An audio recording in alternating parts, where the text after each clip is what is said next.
one of the first things to note with Jeff Beck is it's mostly fingerstyle. So generally speaking, you throw away that pick and you just use your fingers. You know, simply it's just that.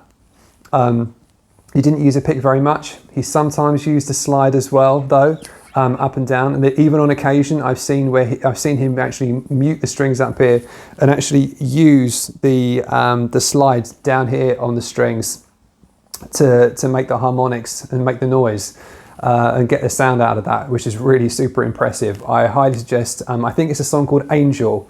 And to look up some of his live work where he's done that, it's just wow, like it will blow your mind how he does that and actually finds the individual notes. I mean, that's somebody who studies and knows their craft.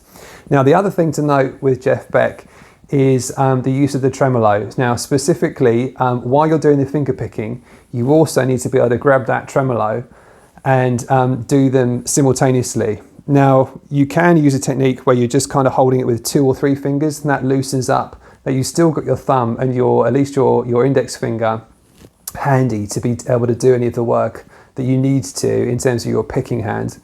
The other thing would be that the tremolo is floating. So I'll quickly show you that. It means it looks like that. If you've not seen a floating trem before, it simply allows you to pitch shift up and down. On this guitar, I've currently got it set up so I can go a couple of semitones in either direction. You might be able to get more. Certainly on a Floyd Rose, you could get absolutely tons of that. I've no doubt at all. But Jeff Beck very much is well known for using Strats. I've seen him using sort of Les Paul style guitars, etc. But mainly he was, it's mainly a Strat man. So, it just enables you, if you've got the floating trem, just to get some of those, those kind of like effects where you can like flick it and you can just get the kind of noise there, which really gives it something extra, which is really cool. It's a really nice effect that you can get. One of the other techniques that he uses quite often is just, a pick, but not just the pick, and then it's the pick.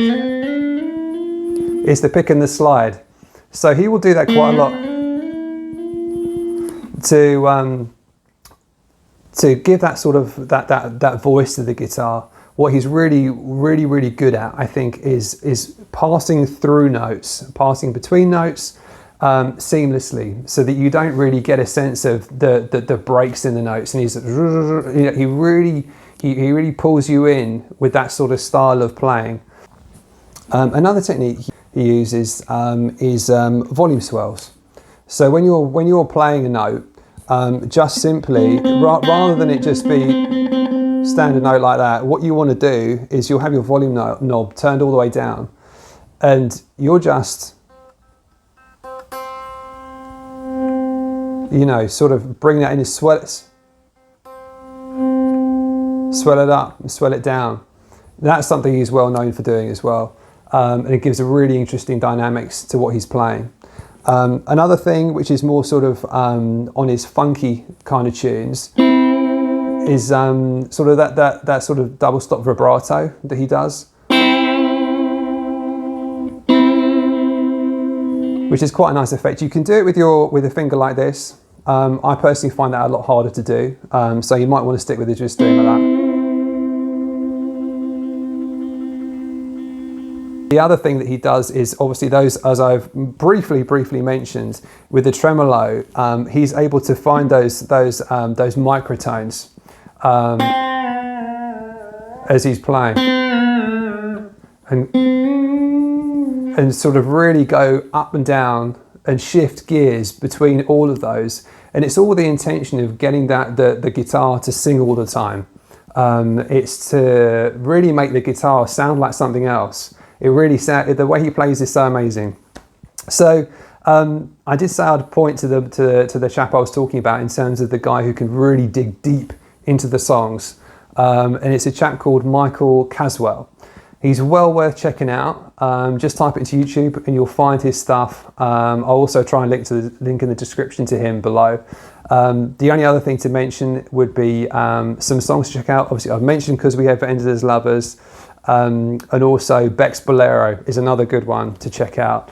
He's also done some more funky stuff and all of that. And he's also recently released his last album, 18, with Johnny Depp. That's also worth checking out too. There's some great playing there for you to enjoy. So I hope you enjoy that. Hope you got something from that. And yeah, see you in the next one. Thanks. Bye.